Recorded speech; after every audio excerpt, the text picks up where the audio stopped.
देखो, आज हमारा टॉपिक है ओवर सब्सक्रिप्शन। ठीक है ना। ओवर सब्सक्रिप्शन क्या होता है? जैसे कंपनी ने इशू करे 50,000 शेयर। कितने शेयर इशू करे? 50,000। और ज़्यादा शेयर्स के लिए एप्लीकेशन आ जाती है। When company received applications more than the issued shares is called over subscription of shares. When company received applications more than the issued shares. जैसे कंपनी ने कितने शेयर इशू करे? 50,000 और एप्लीकेशन आ गई 70,000 शेयर्स के लिए, 80,000 शेयर्स के लिए। ज़्यादा के लिए जब एप्लीकेशन आ जाती है ना तो उसको हम लोग क्या बोलते हैं? ओवर सब्सक्रिप्शन बोलते हैं। क्लियर है? अब एप्लीकेशन ज़्यादा के लिए आ गई आपके पास, ठीक है। अगर एप्लीकेशन ज़्यादा के लिए आ गए और शेयर तो आपके पास क्या है? कम है, तो जो रुपए आपके पास ज़्यादा आ गए उनको आपको क्या करना पड़ेगा? रिफंड करना पड़ेगा, ठीक है। नहीं तो कंपनी के पास एक ऑप्शन रहता है कि जिसने जितने शेयर मांगे उसको उतने शेयर मत दो, प्रोपोर्शनेटली शेयर डिवाइड कर दो। जैसे मान लो कंपनी के पास कितनी एप्लीकेशन आई टोटल? 50,000। मान लो 70,000 एप्लीकेशन आई कंपनी के पास, और शेयर कितने इशू करे कंपनी ने? 50,000। यहाँ हम लोग लिख देते हैं एप्लीकेशंस रिसीव्ड। क्या लिख देते हैं? Application receive. और यहाँ अलॉटमेंट। क्लियर? या इश्यू, ठीक है। मान लो किसी ने 10,000 शेयर्स के लिए एप्लीकेशन दी, किसी ग्रुप ने, ठीक है। जिन्होंने कितने शेयर मांगे? 10,000। उनको पूरे 10,000 शेयर दे दिए, उनको पूरे 10,000 शेयर। ये तो हो गई कैटेगरी 1। कैटेगरी 2 हो गई, जिन्होंने अगेन 10,000 शेयर मांगे, उनको कुछ भी नहीं दिया, है ना। इनको इशू कुछ भी नहीं किया। अब मुझे ये बताओ, मांगने वाले कितने रह गए? 50,000। 10 को तो कितने दे दिए? 10। अगेन 10 को कितने दिए? कुछ भी नहीं दिया। तो अब एप्लीकेशंस पीछे कितनी रह गई? 50,000। और आपके पास शेयर्स कितने रह गए? 40,000। तो जिन्होंने 50,000 मांगे उनको कितने दे दो? 40,000 शेयर्स दे दो। कहने का मतलब है प्रोपोर्शनेटली अलॉटमेंट होगा। जो 5 मांगेगा उसको 4 देंगे, ठीक है। जो 10 मांगेगा उसको 8 देंगे, और जो 20 मांगेगा उसको 16 देंगे। जो 50 मांगेगा उसको 40 देंगे, जो 100 मांगेगा उसको 80 देंगे। मेरी बात समझ में आ रही है? इसको हम लोग बोलते हैं प्रो रेटा अलॉटमेंट। क्या बोलते हैं? प्रो रेटा अलॉटमेंट। प्रो रेटा अलॉटमेंट का मतलब होता है कि जब कंपनी प्रोपोर्शनेटली अलॉटमेंट करती है। क्या? जब कंपनी प्रोपोर्शनेटली अलॉटमेंट करती है। समझ में आया है? तो कंपनी को कितनी एप्लीकेशन आई? 70,000। और कंपनी ने कितने शेयर अलॉट करे? 50,000, ठीक है। तो कैसे अलॉट करे? 10 वालों को तो कितने दे दिए? 10 दे दिए। 10। तो पीछे कितने शेयर बचे? 40,000। और एप्लीकेशन कितनी बची? 60,000। अगेन 10,000 की एप्लीकेशन इन्होंने क्या कर दी? रिजेक्ट कर दी। 10,000 की एप्लीकेशन क्या कर दी? रिजेक्ट। मीन्स उनको पैसा वापस दे दिया।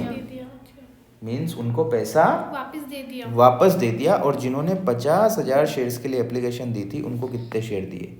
40,000 शेयर ही दिए। कहने का मतलब है कि इनको 10,000 शेयर कम दिए। बोले तो जो 5 मांगेगा उसको कितने दे देंगे? 4। जो 10 मांगेगा उसको 8। ऐसे जो 50 मांगेगा उसको कितने देंगे? 40 देंगे। समझ में आया?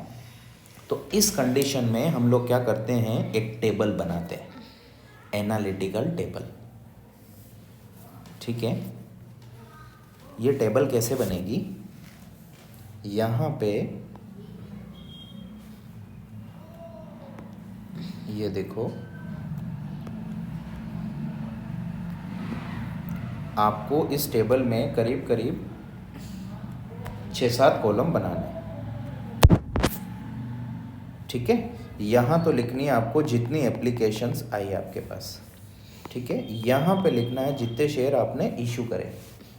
फिर यहाँ आएगी मनी रिसीव्ड, क्या आएगी, मनी रिसीव्ड, और यहाँ आएगा money transfer to capital, money transfer to capital, ठीक है।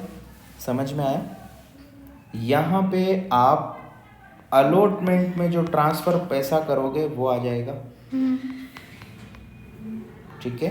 यहाँ जो आप फर्स्ट कॉल में ट्रांसफ़र करोगे वो आ जाएगा, ठीक है। और यहाँ आप जो सेकंड कॉल में पैसा ट्रांसफ़र करोगे वो आ जाएगा, और यहाँ आ जाएगा रिफंड।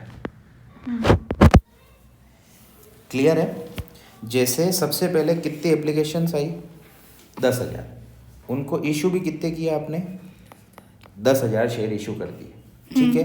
तो अब मान लो एप्लीकेशन अलॉटमेंट फर्स्ट कॉल और सेकंड कॉल, ठीक है।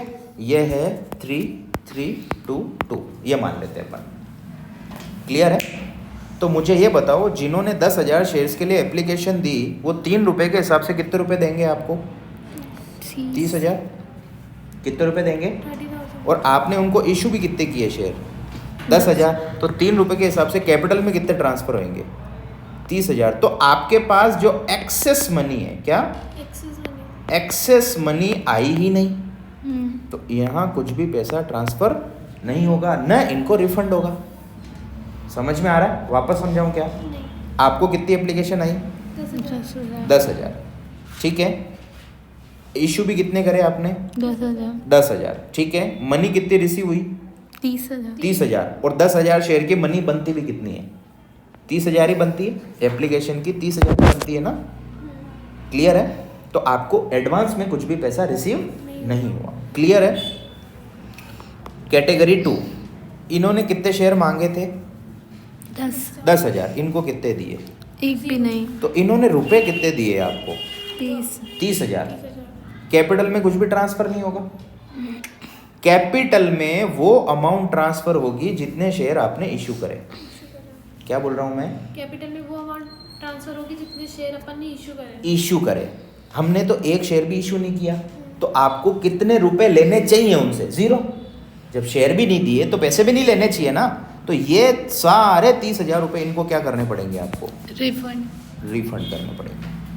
ये पूरे 30,000 रुपीज़ आपको क्या करने पड़ेंगे, रिफंड करने पड़ेंगे। अब थर्ड कैटेगरी, इन्होंने कितने शेयर मांगे, 50,000, कितने शेयर मांगे, 50, इनको दिए कितने, 40। तो ये रुपए कितने देंगे आपको, 1,50,000, 3 रुपए के हिसाब से कितने रुपए देंगे आपको, 1 लाख। जबकि 40,000 इंटू 3 इनके बनते कितने हैं, 1,20,000। मैंने अभी तुम्हारे को बोला जितने शेयर आपने इशू करे वो पैसा किस में ट्रांसफर होगा, कैपिटल में। तो आपको रुपए रिसीव कितने हुए, 1,50,000, जिसमें से कैपिटल में कितने ट्रांसफर होंगे, 1,20,000। तो बाकी पैसा, बाकी जो 30,000 है वो बाकी 30,000 के 2 ऑप्शन है अब आपके पास, या तो उनको 30,000 रिफंड कर दो आप, या फिर अलॉटमेंट में डाल दो, या तो उनके 30,000 क्या कर दो, रिफंड कर दो, या फिर आप उनको ये बोल सकते हो कि आपको हमने 40,000 शेयर दिए, आपका 3 रुपए के हिसाब से अलॉटमेंट कितना होता है, 1,20 में से 30 हम आपके एडवांस रख लेते हैं, 90,000 आप बाद में दे देना। इनको मुझे ये बताओ, इनको शेयर कितने दिए आपने, 40,000। इनको शेयर कितने दिए, 40,000 इंटू 3, इनका अलॉटमेंट भी 1,20,000 होता है। इनकी एप्लीकेशन भी कितनी है, 1,20, और अलॉटमेंट भी कितना है, 1,20। इन्होंने रुपए कितने दिए आपको, 1,50,000। 1,50,000 में से 1,20 तो एप्लीकेशन के कट गए, 30,000 एडवांस बचे ना आपके पास, 30,000 क्या बचे, ये एडवांस पैसा आप किस में काम में ले लोगे, अलॉटमेंट में। मान लो आपकी जो स्कूल की फीस है वो पहली किस्त भी 1,20 की है, सेकंड किस्त भी, अब आपने पहली किस्त 1,50,000 दे दी तो सेकंड किस्त कितनी दोगे, 90,000। या तो स्कूल वाले आपको 30,000 रिफंड कर देंगे, फिर आपको बोले दूसरी किस्त 1,20,000 जमा करा देना, या फिर स्कूल वाले ये बोल सकते हैं कि 30,000 रुपये आपके एडवांस में जमा है, बाद में जब सेकंड किस्त आप जमा कराओगे तो 90,000 रुपये दे देना। मेरी बात समझ में आ रही है? क्लियर है? तो ये 30,000 जैसा आपको क्वेश्चन में लिखा हो वैसा ही आपको करना है। क्वेश्चन में लिखा हो इनको 30,000 रिफंड कर दिए तो आपको यहां लिखना है, ठीक है। और क्वेश्चन में आपको कहा है कि ये पैसा आप अलॉटमेंट में काम में ले लो, तो ये आपको यहां लिखना है 30,000, ठीक है। और यहां पे कुछ भी नहीं आएगा। मेरी बात समझ में आ रही है या नहीं आ रही है? ठीक है। अब मान लो इसमें मैं थोड़ा सा चेंज करता हूं, चेंज ये करता हूं, मान लो इनको हमने शेयर 20,000 ही दिए होते, फिर इन्होंने मांगे कितने? 50। हमने इनको कितने दिए? 20। तो ये रुपए कितने जमा कराएंगे? 50,000 इंटू 3 रुपए कितने जमा कराएंगे? 1.5 लाख। जबकि इनको रुपए जमा कराने कितने चाहिए? 20,000 इंटू 3 कितने रुपए? 60,000 रुपए जमा कराने चाहिए इनको। मेरी बात समझ में आ रही है? Yes sir. इन्होंने रुपए कितने दिए? 1.5 लाख रुपए दिए। कितने शेयर के? 50,000 शेयर के। इनको शेयर तो 20,000 ही मिले, तो 20,000 इंटू एप्लीकेशन 3 रुपए के हिसाब से इनको शेयर मिलने कितने, मतलब रुपए देने कितने चाहिए थे इनको? 60,000 रुपए ही देने चाहिए ना इनको, ठीक है। तो आपको कुछ पैसा एडवांस आ गया, कितना? 90,000। 90,000। इनको कितने रुपए देने चाहिए? 60,000। इन्होंने कितने दे दिए? 1,50,000। समझ में आया? तो इन्होंने 90,000 रुपए क्या दे दिए? एडवांस। इन्होंने 90,000 क्या दे दिए? एडवांस। अब आप इस एडवांस का क्या करोगे? या तो इस 90 को क्या कर दो? रिफंड। या तो इस 90,000 को क्या कर दो? रिफंड कर दो। और रिफंड नहीं करो और क्वेश्चन में लिखा है कि इस 90,000 को आगे के लिए काम में लेना है, तो मुझे ये बताओ इनको शेयर कितने मिले? 20,000।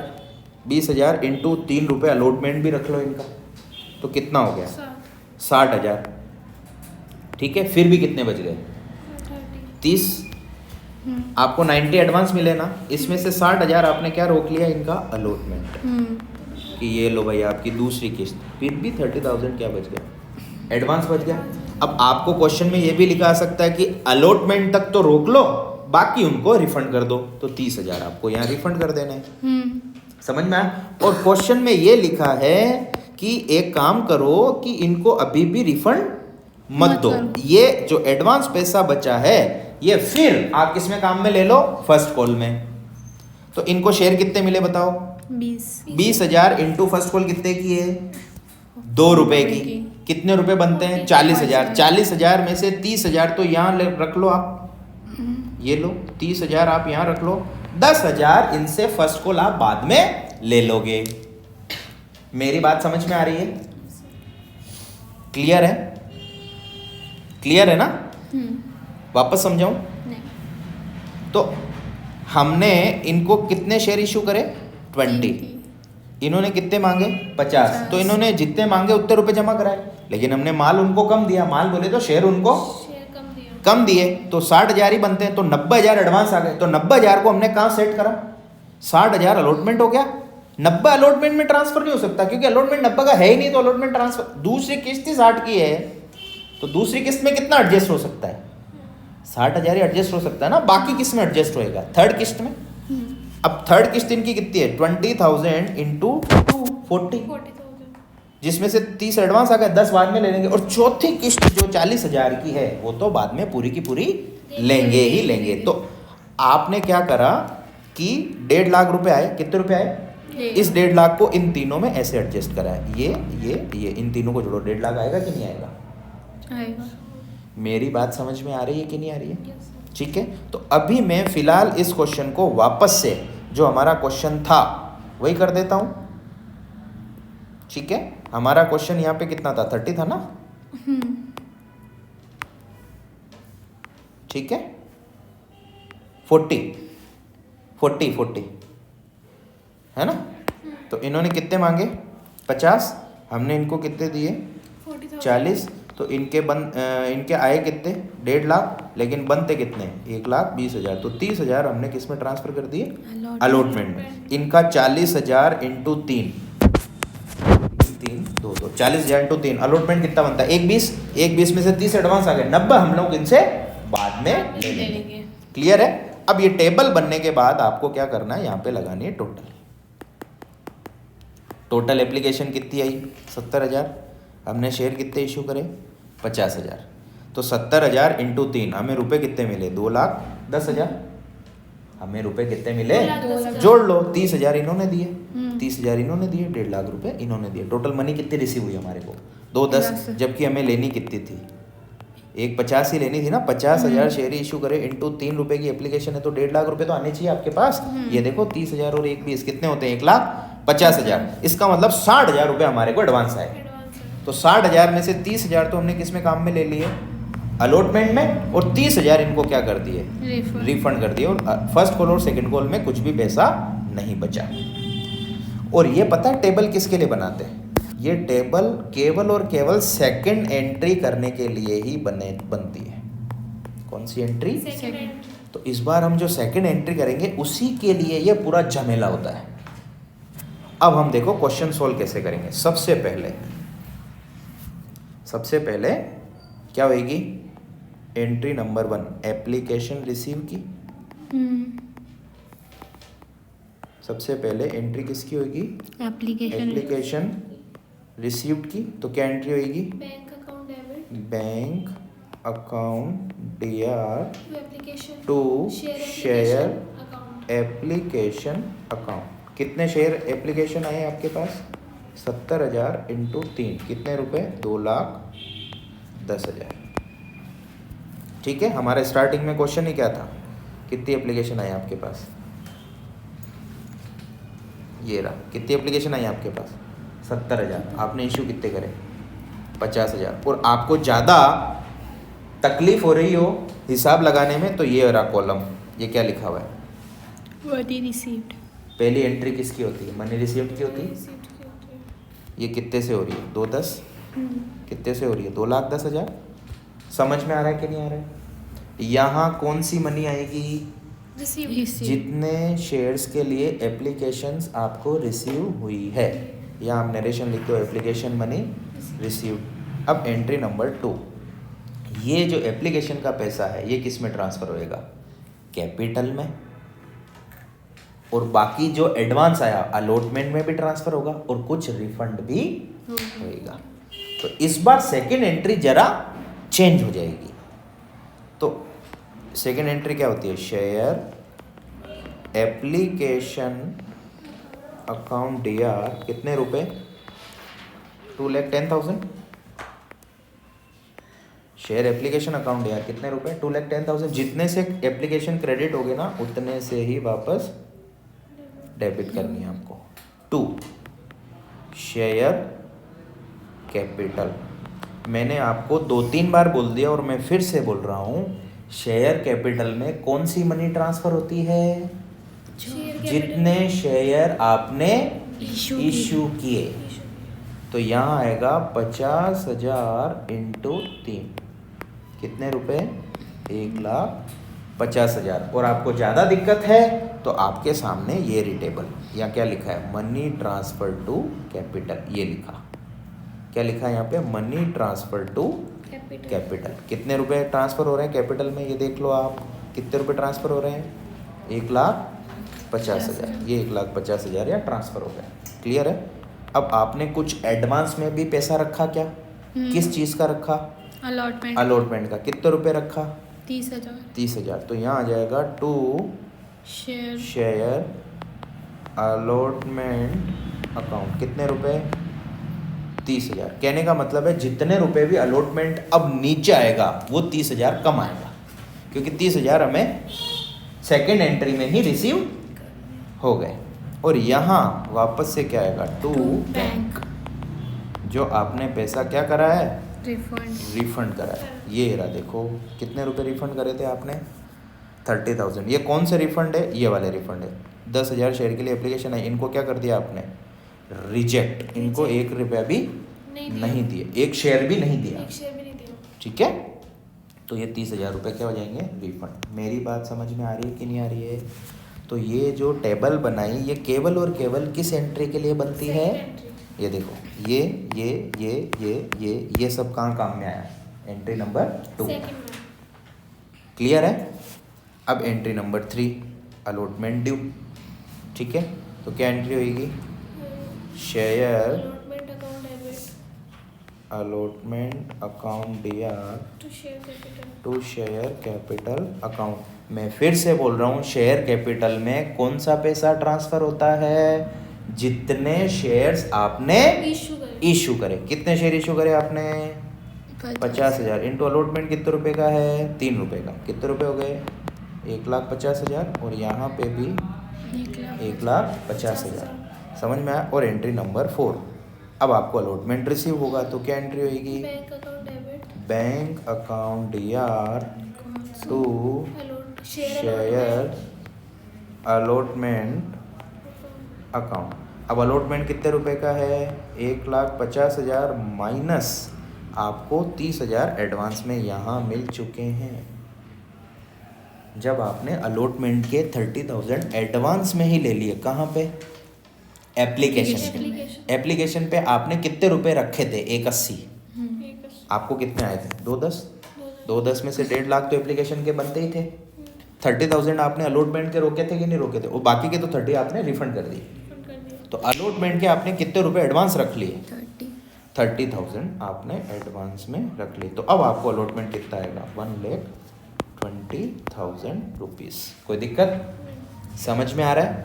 ठीक है, अब entry number 5 share first call account DR to share capital.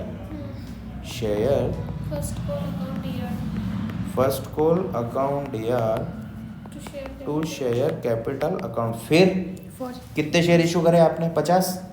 Total तो 50,000 शेयर इशू करे ना। ये रहे एंट्री तो टोटल से होगी। ठीक है, तो 50,000 इंटू 2 कितने? 1 लाख। ठीक है, और question number 6 bank account debit bank account DR to share first call account to share first call account. ठीक है, अब आपको क्या फर्स्ट कॉल तो एडवांस तो नहीं मिली? यहाँ पे इस एंट्री में देखो, यहाँ फर्स्ट कॉल तो एडवांस नहीं मिली ना, तो वो तो नीचे पूरी आएगी। ठीक है, तो यहाँ वापस कितने आएंगे? 1 लाख। और अगर कॉल्स इन एरर होती तो वो कॉल्स इन एरर यहाँ पे DR हो जाती, और एडवांस होती तो यहाँ पे CR हो जाती। वो तो आपको ट्रीटमेंट आता है ना। अब एंट्री नंबर 7 क्या एंट्री होगी? वापस सेम यही दोनों एंट्रियाँ होनी है ना। तो वापस क्या एंट्री होगी? Share second and final call account DR to share capital account. ये भी 1 लाख रुपए से, ये भी 2 रुपए की है ना। ठीक है, और 8वें एंट्री में वापस क्या हो जाएगा? Bank account debit to share second and final call account. हाँ, तो bank account DR to share second call account. ठीक है, वापस से कितने रुपए? 1 लाख 1 लाख 1 लाख। ये था बेसिक ओवर सब्सक्रिप्शन। ठीक है, अब इसमें एक टॉपिक और भी होता है कि ओवर सब्सक्रिप्शन के साथ में कॉल्स इन अरियर भी हो। क्या? ओवर सब्सक्रिप्शन के साथ में कॉल्स इन, ये हम नेक्स्ट वीडियो में पढ़ेंगे। फिलहाल ओवर सब्सक्रिप्शन समझ में आया? एक बार वापस बताऊं पूरा क्वेश्चन? ठीक है, कंपनी को कितनी एप्लीकेशन आई? 70,000। इन्होंने इशू कितने करे? 50। तो 20,000 शेयर को एडजस्ट करना है, जिसमें से 10 तो कर दिए इन्होंने रिजेक्ट। 10 को तो फुल दे दिए, 10 को क्या कर दिए? रिजेक्ट। अब मांगने वाले कितने बचे? 50। शेयर कितने बचे आपके पास? 40। तो 50 को 40 दे दिए। इसको क्या बोलते हैं? प्रो रेटा अलॉटमेंट। अब आपने एक टेबल बनाई, 10 को कितने दे दिए? 10। तो आए कितने? 30। आने भी कितने चाहिए? 30। तो ना एडवांस, ना अलॉटमेंट, ना फर्स्ट कॉल, ना सेकंड कॉल। इनको कितने दिए? 10,000। तो इन्होंने कितने रुपए दिए? 30। इनको शेयर ही नहीं दिया, तो इनके रुपए आने ही नहीं चाहिए कायदे से। तो इनको पैसा क्या कर दो? रिफंड कर दो। ठीक है, इन्होंने कितने मांगे? 50,000। तो रुपए कितने जमा कराए? 1.5 लाख। आपने कितने दिए इनको शेयर? 40,000। तो इनको रुपए देने 3 रुपए के हिसाब से 1 BC देने चाहिए। तो 30,000 इन्होंने क्या दे दिए? एडवांस। वो एडवांस कहाँ ट्रांसफर होंगे? अलॉटमेंट में। क्वेश्चन में कहते हैं रिफंड कर दो, तो रिफंड कर दो। क्वेश्चन में बोले अलॉटमेंट के लिए रोक लो, तो अलॉटमेंट के लिए रोक लो। बाद में इसकी टोटल लगानी है। फिर आ जाओ जर्नल एंट्री पे। पहली एंट्री में 70,000 एप्लीकेशन आई आपके पास, 3 रुपए के हिसाब से कितने रुपए आएंगे आपके पास? 210 CR, तो 210 ही वापस DR। क्लियर है? अब इसमें से कैपिटल में कितने रुपए ट्रांसफर होंगे? जितने शेयर्स इशू करे। आप 8 एंट्रियां करते हो ना, तो 4 बार कैपिटल में ट्रांसफर करते हो। और हमेशा कैपिटल में ट्रांसफर करते वक्त एक ही चीज माइंड में रखनी है, जितने शेयर इशू करे। आप टेबल बना रहे हो, यहां भी लिखते हो ना ट्रांसफर टू कैपिटल, यहां भी क्या ध्यान में रखना है? जितने शेयर्स आपने इशू किए। क्लियर है? अच्छा, अलॉटमेंट के लिए कितना रोका था? 30,000। और रिफंड कितना करा था? 30. और क्वेश्चन में लिखा हुआ था कि अलॉटमेंट के लिए पैसा रोकना ही नहीं है, रिफंड करना, तो अपन 60,000 रिफंड कर देते, 30 उनको और 30 इनको। अलॉटमेंट आता ही नहीं। फिर अलॉटमेंट नीचे 1,20 आता पूरा, क्या 1,50 आता पूरा? समझ में आया? अब अलॉटमेंट कितने का आपका? 3 रुपए का। 50,000 इंटू 3 कितने रुपए हो गए? 150। 150 में से 30,000 एडवांस आ गए, तो अब कितने आएंगे? 1,20। और बाकी ये चारों एंट्रियां 1-1 लाख रुपए से है ही। 50,000 इंटू 2। क्लियर है? तो ये क्या था? Over subscription of shares.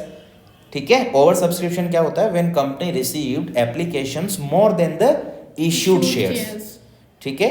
तो उस वक्त कंपनी के पास एक प्लान होता है कि कुछ शेयर होल्डर्स को तो पूरे शेयर्स दे दो, कुछ के रिजेक्ट कर दो, कुछ को कम दे दो, ऐसे करके पूरा एडजस्टमेंट होता है। इस पूरी प्रोसेस को हम लोग क्या बोलते हैं? Pro rata allotment. क्लियर है? समझ में आया? और आगे हम लोग डिस्कस करेंगे नेक्स्ट वीडियो में क्या? Calls in arrear With with over subscription. Clear?